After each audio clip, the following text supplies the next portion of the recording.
All right. Hello, everybody. Yes. So I'm really excited because I have a guest here who has created something, Paula Connor, her name is. She's created something that there is a need for now more than ever.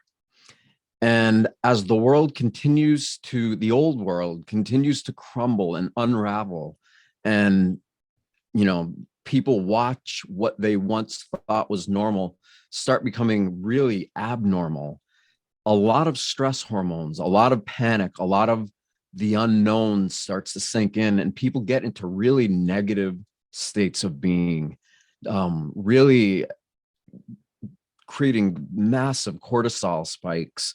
And that does nothing but hurt themselves. And unfortunately, the way most of us have been living is in full addiction to the chemicals that our body creates. And the addiction to the body, that feeling is a negative pleasure, you could say.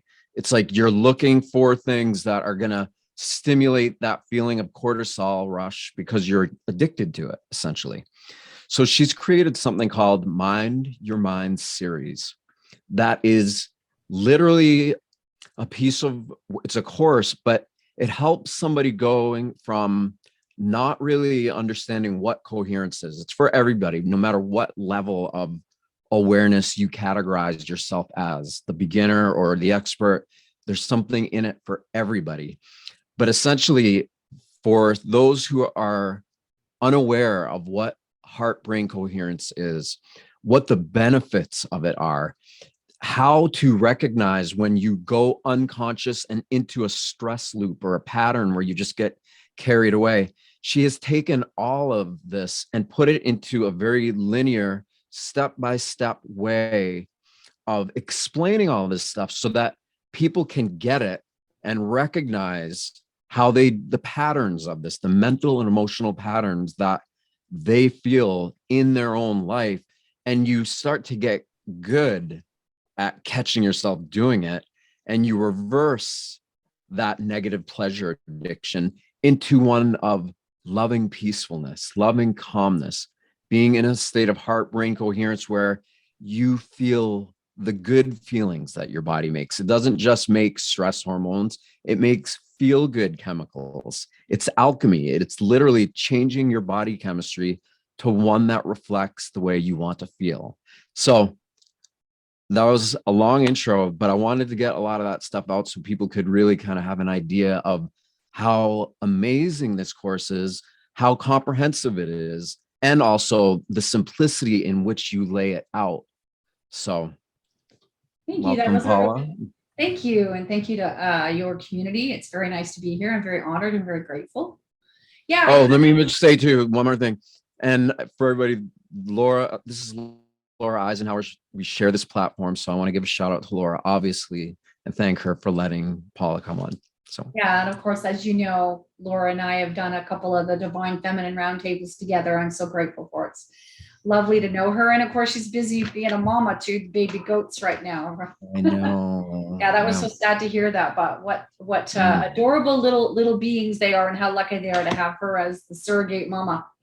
Yep. Yeah. Yep. So thank you for having me on. And yeah, I created it so it'd be kind of like a map, right? Because we hear about how do you get out of a negative funk? How do you get out of that spiral of despair, as I like to call it, when you're used to all of those cortisol shots and that negative cortisol addiction? Because it can be actually an addiction. And what we learn sometimes with folks is that it can be uncomfortable to feel good when you're used to needing that.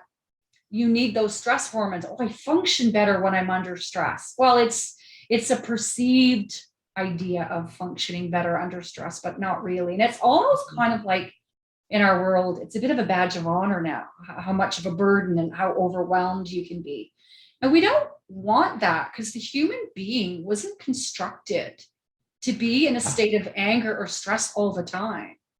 We were Right. constructed to be in a state of joy and creativity and operating from the heart, as opposed to, the logical small self ego mind, which can play tricks on us. right? The mind, they call Yeah. it. And that we've been, Go ahead. it's socially engineered, right? Most of everything of who people think they are was taught to us. It's social engineering. It's been conditioned into us. And so we think we are somebody that we're not. It's Yeah, really somebody else's crazy. idea. When we arrived, somebody else said, you're either handsome or you're attractive, based on what Hollywood or, some external entity deems as that way, right? Or, Yeah. yeah, which is really just an idea. But Yeah. as we know, like from birth to 8 years old, they say, give me the child, or give me the boy until 8, and I'll give you the man. All of that stuff is molded from the time that we're little. We're told, yes, you can do this. No, you can't. Yes, you are this. No, you're not this. Or yes, you'll be successful. No, you aren't.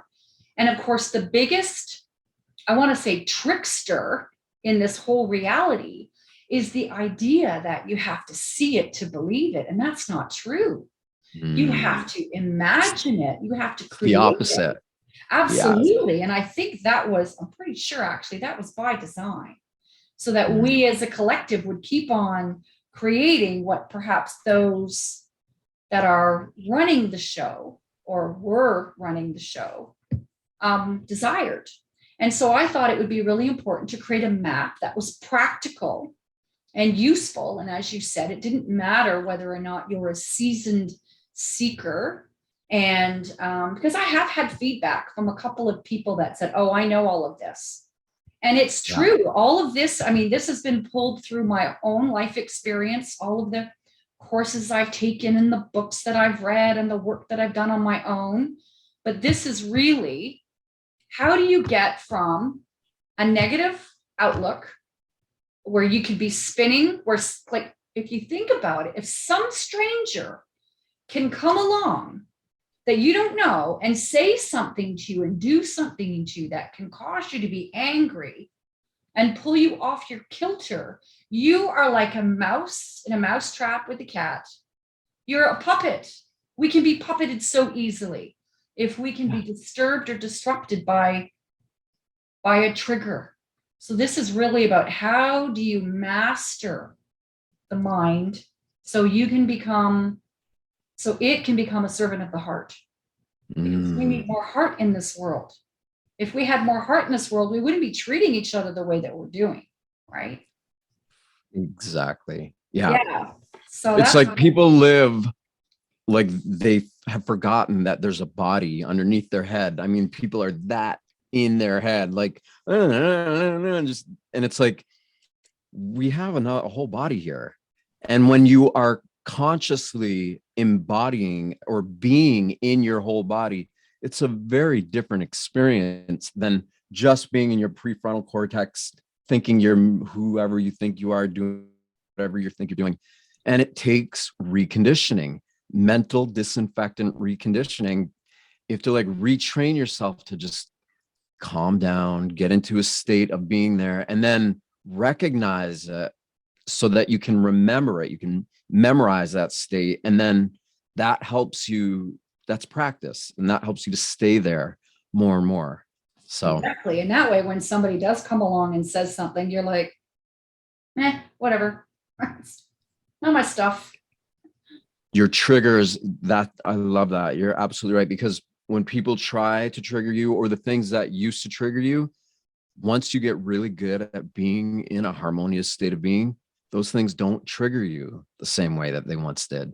No, you're right. And actually, when you reflect on it, you're like, wow, that was kind of petty. Why would I even, that's so, I don't want to say juvenile, but it's all, when you start to reflect on how the way you might have reacted before, and you start moving into responding, just long enough to take a breath and go, okay, how do I want this to end? Where do I want this encounter or altercation to go? Because if we begin, as Stephen Covey would say, if we begin with the end in mind, what's the end result I want from this? If we can do that in the moment by just taking a pause and a breath, then we don't create a bit of a shit show, for the lack of a better word, right? We don't create this outcome that's like, that is not what I wanted. So empowerment of the mind care, mind health. And it's almost like, you don't want to say brainwash, but you really need to wash away that residue, the silt or the dross of confusion and non-clarity, because when we're clear of mind and peaceful within, we can be peaceful with other people. Just like if you don't really love yourself, how can you love another? There's always going to be conditions. You know, like I love my hair, but I don't like my legs, you know. Well, it's kind of a package deal. You want to love it all. This is what you got, right? And this is where we live. This is where we live. Everybody's body. This is your home, right? Yeah. This is home.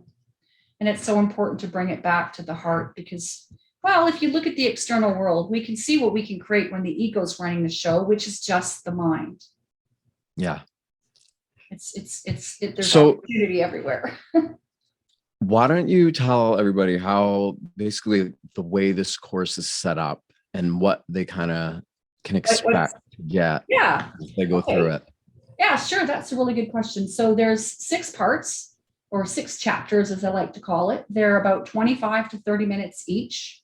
So it's a nice amount of time. It's not too long, a reasonable amount of time to kind of stay focused. It's really good to do it when you're relaxed. It's not a good idea to press play and walk away, because you're going to miss a lot of the goodness in it. And so part 1 is called the echo. And that's really all about what's in your mind, you put there. You put it there. So if it doesn't feel good, you have the choice and the option to step into your own power, be large and in charge, and recognize that everything that is in my mind and my consciousness is I'm accountable for. The books I read, the entertainment, the relationships I have, whether they're toxic or tonic, whatever, you know. And that's what that's about. It kind of like shows that we have the choice. We're always in choice on what is in our psyche. And a good example of that would be, if you're going to watch a horror movie before you go to bed, probably going to have nightmares, probably, you know? Or if you're watching mainstream media, which is less than honest, you know, by far, then you might not have as much as a peaceful sleep. If you're reading a book maybe on something of interest to you that is more of a peaceful, you know, what is causing you to be peaceful rather than frantic. So that was the echo. And then part 2 is called Panic is Never a Good Strategy. When has panic ever been a good idea? No matter what happens, whether or not it's a problem with a loved one, a pet, or a family member, or something at work, freaking out is never a good idea, because when we're in fear, as you know, Seth, we're literally impaired. Our brain function is impaired, and we can't critically think for ourselves. So we make poor decisions, or another way you could say it is our intelligence is in the toilet. Our executive functions are like done. So that's about that. And it talks a little bit about judgment and fear, and how we, you know, usually when you're judging another, it's a mirror of your own behavior, right? Yeah. And then part 3, and then I'll take a pause if you want to chat a little bit about it. Part 3 is who's driving the bus. And that's really, you know, who is influencing your life? Who's your teacher? Who's your guide? Is it the small mind, the ego small mind with a small frame, a small idea of the world that's very limited and that wants to keep you small and judge everybody else as wrong? Or is it your higher self, your divine self, or your hearted self? Who's helping you? Who's driving the bus of your life? Who's really large and in charge? And I'll just take a pause there. I don't know if you want to expand a little bit on that before I jump into parts 4, 5, and 6, which are, you know, they build on the first 3, obviously. The idea of the small mind and the higher self, the big thing, it's something that begins to happen naturally. You start from this place of who you think you are, and you begin to become more conscious of what you actually are, and you bridge the gap between the small part of you and the big part of you, and you eventually get used to it, and it becomes an experience that is very much representing totality, You know, it's your whole self. It's you with all your joy and creativity and trust and faith, but at the same time, in recognition of the trauma and things that happened to you, which you view as being perfect for what they were, because they were learning experiences. There were things that you had to go through in order to be able to tap into the greater potential that is in every single one of us. Yeah, So, exactly. Because when you think about it, we never learn if it's like Sunday and the weather's perfect and there's a beautiful breeze and everything's good. We don't learn then. We learn to challenge. And if we, yeah. when you start to embrace the larger aspect or the true self that we are, not just the physical body, you know, Yeah. we're human beings. We're not just the body. We have one. It's where we live while we're here and, you know, on the earth plane. But when we start to embrace that whole idea of, like you say, totality, then I totally lost my train of thought. I had a really good idea to respond to that. It happens, don't worry. It's more about, because once you discover that part, you start to remove naturally the limitations that you put upon yourself before with the smaller mind thinking. You start to recognize, wait a minute, I think I am kind of powerful. I think that maybe some magic's happening here. I'm not that limited. I can do that.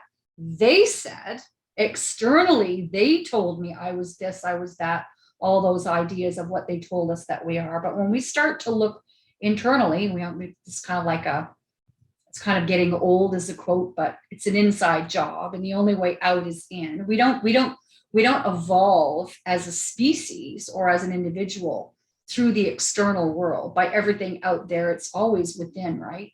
And when you start to look within, everything just gets bigger. The potentials get bigger, that your world becomes bigger. It's not just between here and the grocery store and it's the same old, same old.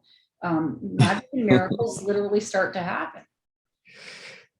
You brought up, it's such a great point, because as we are born and socially conditioned and raised and we live in society, we're taught to perceive the world in a way that's very narrow. Like we only see what's right in front of us. Like you just said it before, I'll see it when I believe it, kind of thing. Like everybody's focused on that, and we've forgotten that we have the ability to allow our awareness to expand in all directions outwardly instead of just focused like this. And when we allow our awareness to just expand outwardly, it connects to the greater coherent fields of the physical universe, which mean from the earth, the solar system. I know it sounds, most people listening to this like, yeah, whatever. But when you think about where we are, we're on a little tiny blue-green floating rock in the midst of a sea of infinity. And you think about how small everything that's ever happened in the face of humanity is compared to where we are, you start to be like, wait, what was I stressing out about? Yeah. What was I letting myself get? Oh, and it's just such a great way to neutralize this addiction to only, see, part of it is everybody thinks they know everything. That's the whole illusion. And that's a really good question. Like we could ask the audience, like, what do you know right now? What do you know? Yeah. And like, just start with your body. What do you know? When your stomach is upset, do you know immediately exactly the remedy that you need? Most people don't. Right. Do we know how the body functions? Do we know why we make hormones? And do we even know how we breathe without even thinking of breathe? When we really ask that question, we don't know much about anything, right? We're like such newbies. So the point is that when you start to go within and we start to expand and use the heart as your master rather than just a small mind, that's what I mean by your world gets bigger. So you stop with the limited thinking, go, oh, that guy out there said I can't, but I know in here I can, and I'm going to try it. And as you know, Seth, our beliefs shape our reality. They shape our experience, and they are very much driven by our perception. And when you start to go within, our perceptions change on everything. So we start to embrace, like you say, the magnificence of the cosmos. And we realize how tiny we are in this huge, expansive, mind-blowing, world. Yeah. And the beauty of that is, as big as the physical universe appears to be, so too is how big our internal state of being when we focus. Either way, you could look out or you can go in, and no matter which direction you go, they lead to the same place, infinity. Exactly. And to be able to consciously surrender your ego, who you believe yourself to be based upon what you've been taught, your ability to surrender that in the face of feeling your quantum self, your expanded self, is the barometer by which you can measure how much you're growing. Like most people, if they start to have feelings of expansion, they'll be like, "Whoa, no, I'm not going there," and they just stop. That means you're having resistance to the greater part of yourself. Yeah. But if you are like, okay, this is uncomfortable, I don't like it, but I'm gonna go with it. I'm gonna trust. Whoa, that's really dark. I don't want to look at it. Oh, you know what? I'm gonna try to look at it with eyes of love. I'm gonna try to feel love that is greater than the fear that I'm currently facing. And when you can get to that point of loving with greater conviction than the sum total of all your fears, that's when you start transforming all of these parts that keep us stuck in belief, stuck in who we think we are and what we think this world is. It causes all of that to just dissipate and go away, because we aren't that. That's just the mind's construction that is essentially like a prison that we stay in. And we're not even conscious of the fact that we are choosing to stay in that prison. It's literally so what you're offering, what your course offers, is a way from somebody to look at, okay, I'm in a prison. Because first thing is like self-denial, right? A lot of people don't want to admit that they're living in a prison, but that's, you've got to go ahead. I was gonna say, and this is a great segue into like the next part, which is, well, the first thing I want to say about that's why part 2 is so good, because panic is never a good strategy. Everybody has to know that fear is a liar. Fear is a liar. It's part of source too, but it doesn't know it. And it only has the power that we give it. So, I mean, an example can be when the fire alarm goes off in an apartment building. You don't need to start freaking out and being in fear. It's like, okay, I think I need to exit the building. You can get startled by the alarm. Oh crap, I might, lose some stuff, but we don't need to be in fear and stay in the corner kind of thing and be frozen by taking action. And then the great segue of what you were sharing is part 4 is called the blind spot. And that's literally the stuff that we can't see. And so it was really interesting. When I wrote the course, I was given the titles first. And so when I was writing part 1, I had no idea necessarily, like all of the titles came first. So they came in sequence first. And then I get images, I get pictures. And then the universe is so amazing and so gracious and so part of the co-creative process when we operate from the heart, that I'm given real life examples to write these stories about. So when I wrote The Blind Spot, that was about stuff we can't see. Whether it's our own bad behavior, our own addictions, or maybe toxic behavior in another. It could be, your friends have been telling you that your loved one has been cheating on you and you don't want to know, you don't want to believe it, because it takes courage to look at this stuff, right? It's not, you gotta be strong. You gotta have strength. You gotta muster up that fortitude inside. And, the example I was given is we were sitting on the back of our sailboat in the marina, and I'm on the back cockpit part, and the front of the boat overlooks the bay. It's really beautiful. And then the back of the boat, because we drive in, we don't have bow thrusters or any of that stuff. So we drive in, the back of the boat overlooks the gas dock, which can be the most entertaining dinner and a movie on a Sunday night kind of thing when folks are coming in from the weekend, and if it's windy and trying to park boats. I mean, it's a bit of a spectator sport. But there was a very fancy, beautiful boat, brand new. It must have been like $1.5 million or whatever. And my husband's in the cockpit, and he just says to me, "What is she doing?" And I look across the boat. And at first I noticed that there was a very beautiful woman. She had a gorgeous beach wrap on. So you notice, right, this fancy 48-foot boat. And when he says that, I look over, she is on the boat, on the gas dock. They're fueling the boat, and she lit a cigarette. Oh, right. He said that. And I just yelled, "Don't do that." And then the guy, of course, swore at her and whatever. So that's a blind spot. Sometimes we take action without thinking, right? With that. So that was the whole point. Like, that was one of the examples I used.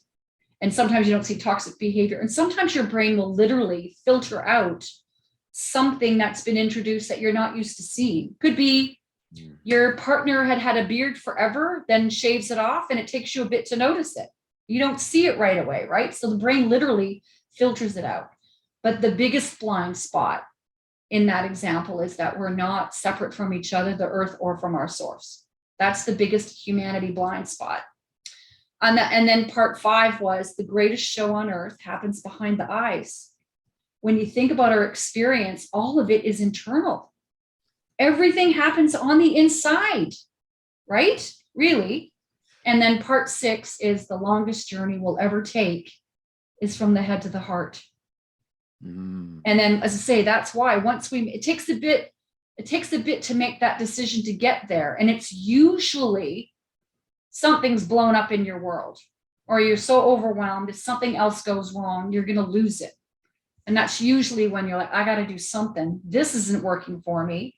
It's playing tricks on me, my monkey mind. There's songs like, there's one that Pink sings, right? I think it's, "We're not broken, just bent." And we're not broken, just bent, and we can learn to love again. I'm not a singer. Learn to love again. But when she's telling that story, sounded good though. You actually did sound good. It's something, and I think the lyrics, she's saying, you don't lie as close to me as you used to. And he's basically, when the fellow comes in, he's like, "I don't know where all this is coming from. It's all in your mind," right? We can literally create a story in our own mind and get us so wrapped up in a tizzy, and none of it is real. Yes. So that's why this is. Well, and that's what we are encouraged to do. That's the crazy thing about it. That's learned behavior. We're taught to become consumers of a capitalistic society because that's what supports the economic growth. And so a lot of our identification and who we think we are is based upon the products that we use. And we are the ones that end up becoming products of society. Yeah. It's big loop. Totally. I think I used this as an example in there. When have you ever had a commercial say, "You don't need to buy any of our products. You're perfect just as you are," right? No. You need. We should make that. I know. We should literally make that commercial and be like, "Hey, just anyway." You don't need to buy any of. You don't need to buy Tiffany's or Gucci or whatever. You're perfect just as you are. But you need to invest that energy that you're looking at me speaking right now into yourself. Turn it right back around and start feeling your heart. Yeah, because it really, the big thing, right, is you can't change what you can't see. Yeah. You can't change what you can't see. So the biggest part of this, if you can become self-aware, and it's not like policing your thoughts.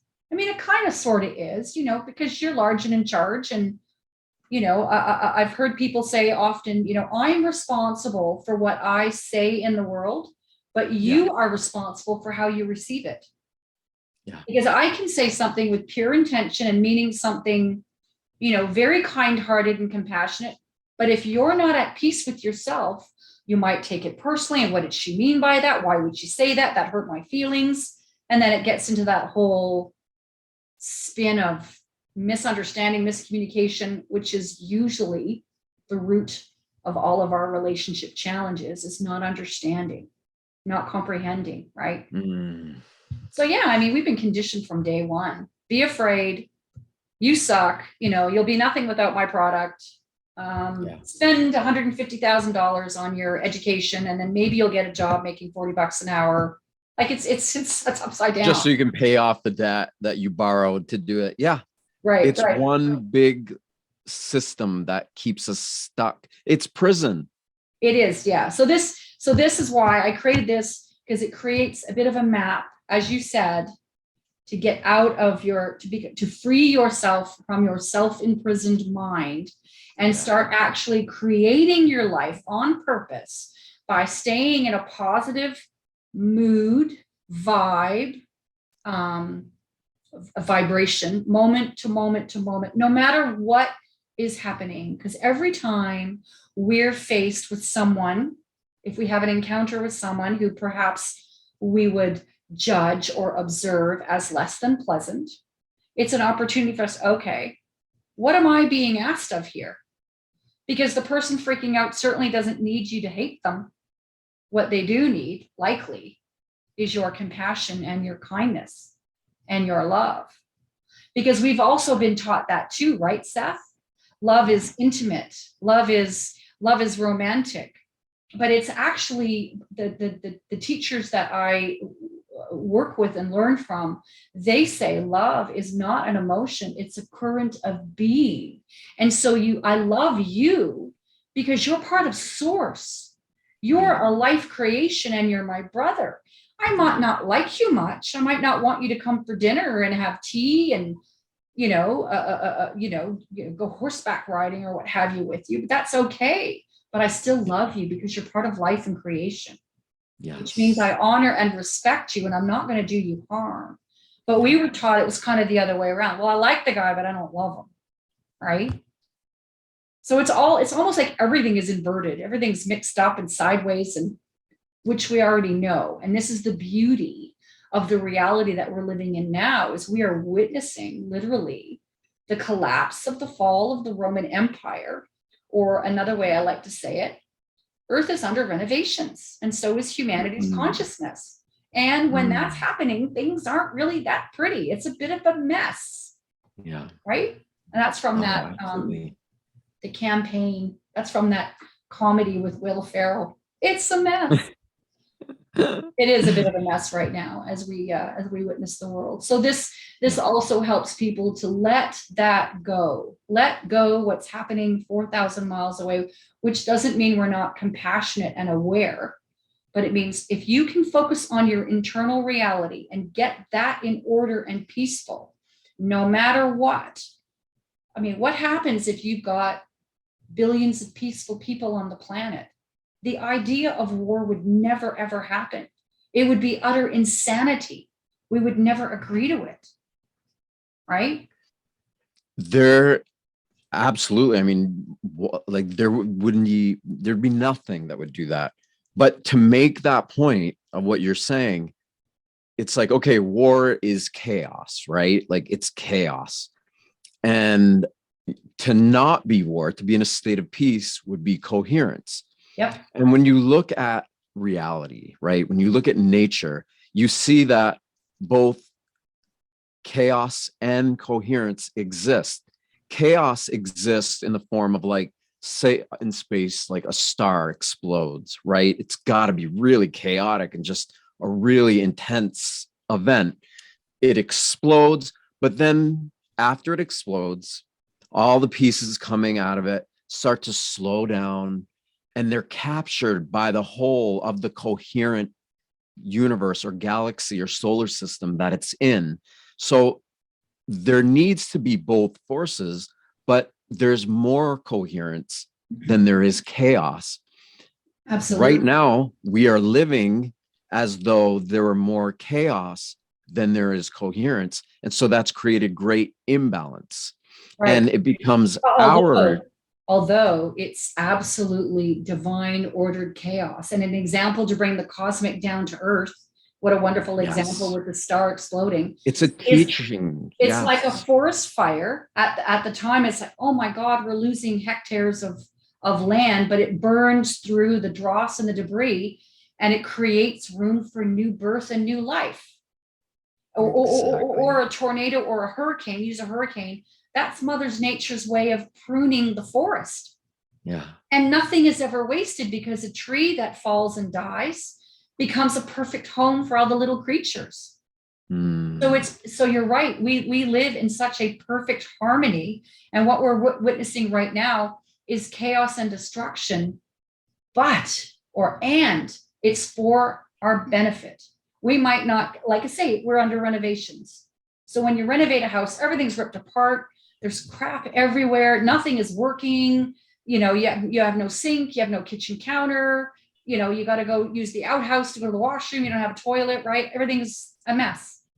But once things start to settle, once the dust settles, then we can start to rebuild. And that's the exciting part of what, we're at the precipice of the destruction part. And that's the other reason why I wrote this course, is because we need tools to deal. Like, life is stressful anyway. And then take away the external, anything that we're used to counting on. Like right now, we can't plan next month, let alone next week, because everything is in flux and such change. So if you can find a way to be peaceful, be in the eye of the storm. And that's really what it always comes down to. And that's what I loved about your course, is it speaks that language in a way that's very easy to understand, and in a way that somebody can consistently apply, so that they can begin to embody these states of heart-based, coherent states of awareness. There's a talk recently, I didn't listen to it, but somebody told me about it. I think Zach Bush gave the talk, but he compared the planets in our solar system as though they were chakras. Okay. And the Earth would be the heart chakra.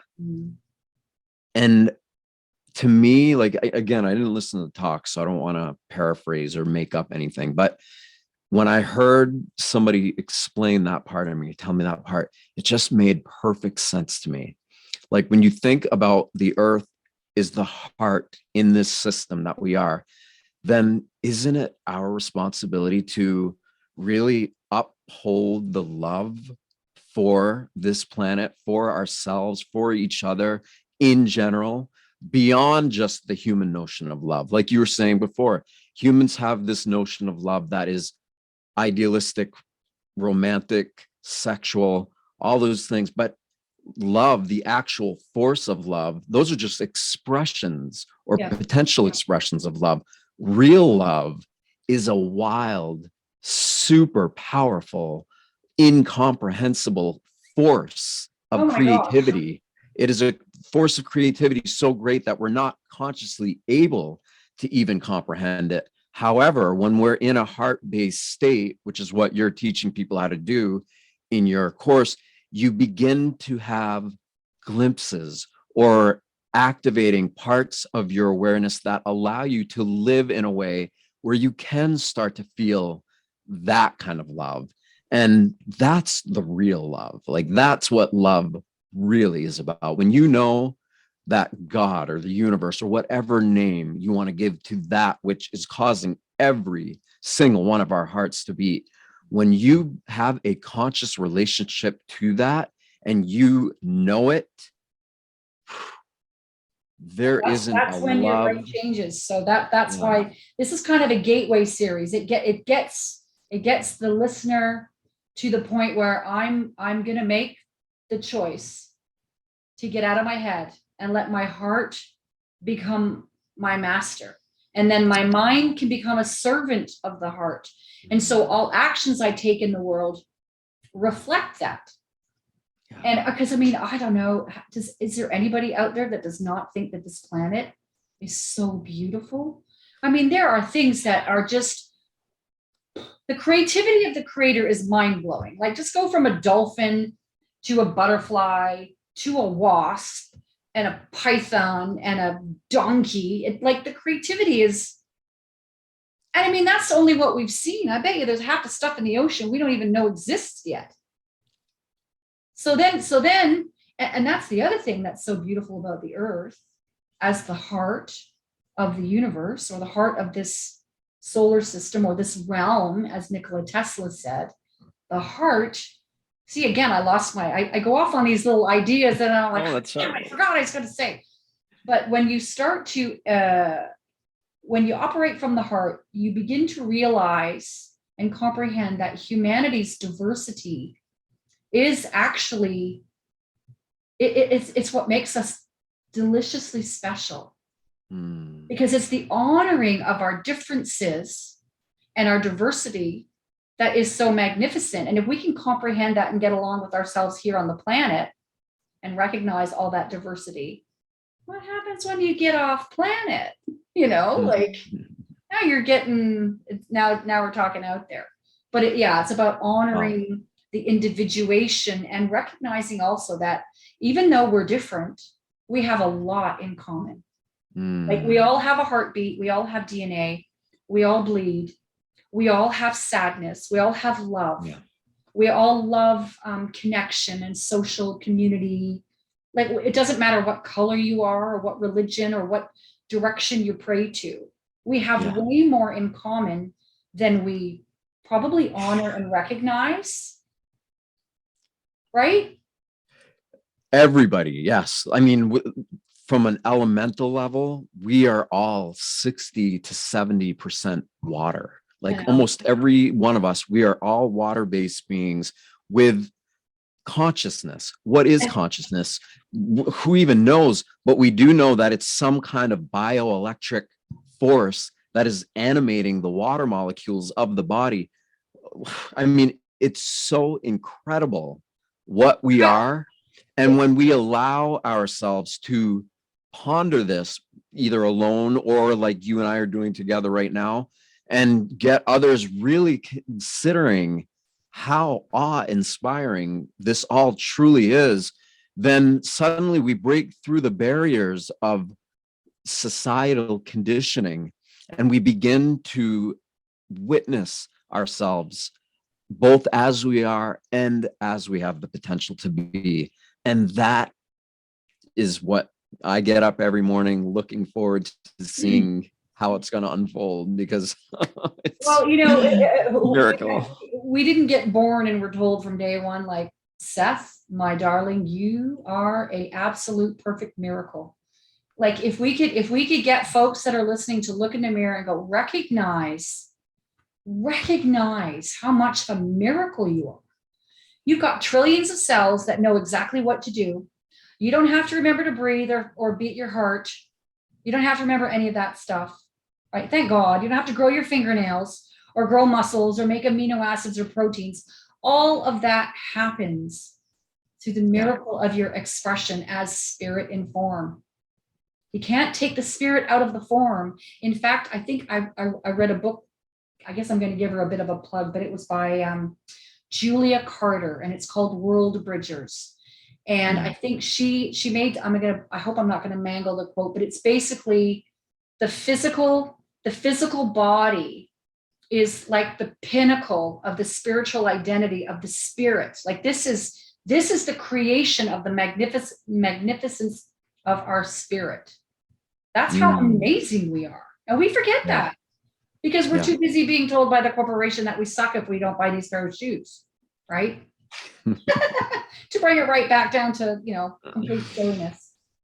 But when you can mind your mind, when you can get this straight, when you can become a master of this, which doesn't mean, as I say, that you're controlling your thoughts and you're perfect. It's far from that. It means that you still express anger, but you're going to do it in a way that you don't need to punch somebody over the head. Like we watched last weekend on, I didn't even know the Oscars was going on, but of course, the whole Will Smith thing was going on all over the place. But if you think about it, if you can't get along with somebody and you got to go thump them, come on, man, you got to use your words. Use your words so we can respond and express. I think they call it righteous anger. If somebody is harming another, it's fair to be annoyed about it. It's not appropriate behavior, but we can snap back out of it, not stay in that negative funk, offset all those, cortisol, as we were talking about in the beginning, which most people know is a stress hormone. It's great when you're running away from a tiger. It's not good when you're arguing with your spouse, right? We already talked about that. So you got to offset that, neutralize that as a tonic, which is what helps create coherence. Because what a lot of folks don't know is they think the heart is just the pump. It just pumps a bunch of blood. Well, no, actually it governs. It's actually large and in charge. And what you and I have talked about before, how you get into coherence is when you're in that state of internal peace and joy, or how I like to share with people, you're in your happy place. Because when you're in your happy place, you can deal. Yeah. You can deal with no matter what opportunities or challenges are placed before you. So if you get that straight and let the heart lead, we could change the world in literally a heartbeat or a breath or the snap of your fingers. Yeah. Just a little more love and a little bit more kindness and a little bit more. I'm not going to say that because that's not, that's not really what I want this to end. What's the highest thought? What's the best action I can take in this moment for the best outcome, rather than, that kind of, So that's how that was created. And it was really fun to write it. And as I say, I think I shared with you before that given the pictures, I was given the images, I was definitely gifted with some of the language, because I go back and I read it and I'm like, you've done that before, right? You'll say something and someone will say, oh my God, that was amazing. What did you say? And you're like, I don't know what I just said. I don't know what I just said. You get gifted. Yeah, that's most of the time. Yeah, right. And they're usually really brilliant. It's like, I don't know what I said. What did I say? Well, and that is what really that is something that everybody has the ability to do. That, our flow state, right? They call it the flow state or whatever. Some people call it channeling. There's lots of different expressions for what it could mean. But really what it is just us being fully present and engaged with life, our reality as it is. And we're having a moment. We're like right in the moment, enjoying it, loving it. And so your natural brilliance just comes through. And we have the ability to live in a way where that becomes the more predominant aspect of our expression of reality, as opposed to the fight, flight, or fawning response that sadly most people are stuck in. Most human beings on this planet right now, whether they recognize it or not, are in a low to mid to even high grade state of constant upset. And when you become conscious of, oh my God, wow, I'm actually living with a lot of fear, because denial is the first step. Like we're talking about it. I don't want to know. I don't want to know. Yeah. Don't tell me. Yeah. Right. So when we first begin to acknowledge that we have a problem, meaning we're addicted to the stress hormones in our body, then we can start reconditioning ourselves in a way to move beyond that. And it's like you said, getting out of your head and into the heart. And then suddenly when you're in the heart long enough, then suddenly the head has a much different function and a much different purpose, because the heart and the head are aligned. Yeah. And suddenly they're working together. Yeah, what we're talking about here is you're now able to hear the intelligence of the heart, because when we are in a state of coherence, which is our happy place, when we're in gratitude and joy, when we're in the now moment, the heart literally sends clear signals to the brain, rather than, trying to tune into a radio station that's static and you can't clear. Because when we are in that state of joy, like I said, we were not constructed to be in a state of anger all the time or in a state of stress. We were constructed to be in a state of joy, because we are masters at creating. Yes. Like and that state, what you just said, like the state of joy that we're all wired to be, isn't that much different than a child who's in a state of awe and wonder and innocence. We can be like that as adults, but look at how fast it changed for most of us. Everything's like, oh my God, it's so wonderful, it's amazing. Well, because as adults, we want to know everything that's going to happen, right? And a child is like, oh, I wonder what's going to happen, right? I wonder. That sounds fun. You don't know what it is going to be. But as we get older, we get conditioned again. We have to know what's going to happen, have to plan. This is going to happen, then that, then that, then that. And isn't it a lot more fun and adventurous when we can live in the now moment, be more spontaneous, go, I don't know where I'm going, but I'm going. I don't know what I'm going to become, but I am, which is a quote from my guides. I like that one. I use that a lot. But, the adventures for the weekend are like, I don't know what's going to happen, Seth, but it's going to be fun. Oh, that's what I intend. I intend it to be amazing. yeah. So yeah, we could talk forever on this topic. Oh, we could go forever. I know. Yeah. Well, I know we're starting to get into it now too, but that's all right. We'll do it again. Yeah. There'll be plenty. We're talking about infinity here, so there's no end to it. Exactly. Good point. Exactly. So with that said, thank you for coming on today and having this conversation with me and this connection and this flow. And hopefully it inspires others to do something similar. And I want to emphasize to everybody, Paula put together a course. It's really, really inexpensive compared to the value that it offers. So the links and everything are going to be below this video. Check it out. I mean, she's practically giving it away for what it teaches you to do. Now, it's going to be up to you to take what she offers and apply it to yourself.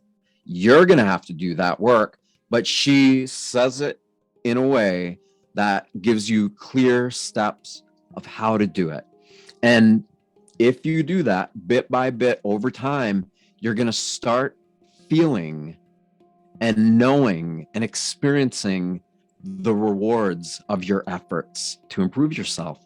And that is worth more than when you are in a state of wellness, it is worth more than anything else in the world. There's no, you can't put a value on it. And the other thing is it's contagious, because joy, wonder, excitement, and creativity is contagious. And that's when we can start to collaborate and create things together, because we need each other. Yeah. We need each other. Community equals immunity. Exactly. Community boosts immunity. Yes, we need each other. Humanities are human. We're social creatures. We're meant to work together, create together, and create beauty here on the planet. What can I make? What can I create that would make your life better? If we live like that, again, this world will indeed transition to the world that we are creating in our hearts. We've seen the shit show the mind can do all on its own when it runs amok. But when we work from the heart, magic and miracles happen. And as Einstein said, there's only two ways to live your life. And that says if nothing is a miracle or if everything is a miracle. So I'm very grateful for you having me on today, Seth. I adore you. Thank you. I'm super grateful that you reached out and that we've connected and that we've had this ongoing connection. And depending on when this comes out, just so everybody knows, what's the date that we're doing? We're doing another event. We're doing a roundtable event. You, me, Laura, Magenta Pixie, Laura Eisenhower, and Dr. Christian Northrup. Yes, that's on Thursday, the 7th of April. That's actually next Thursday, a week today. So tune into that, everybody. That's going to be amazing. Yeah. And we'll probably do it on Zoom. We may do it live. We'll see. I think it's recorded. No, it's going to be recorded. It'll be pre-recorded. So it'll probably, hopefully, we'll see how this goes. Hopefully this will be up by the weekend, which should be today is the 31st of March, and then maybe next weekend. So yeah, we'll, that'll be a fun conversation, because we're going to expand a little bit more into community and creating more of the world that we want for each other, rather than what they have. Then whoever has planned whatever. We're responsible for the end result of this renovation. Exactly. So make sure everybody, you tune in, be on lookout for that, because that's a lot of really incredible individuals coming together to discuss the type of world that most of us want to be in and live in. So thank you. All right. Thank you, Paula. Thank you so much. God bless. Yep. Bye now. We'll talk to you soon.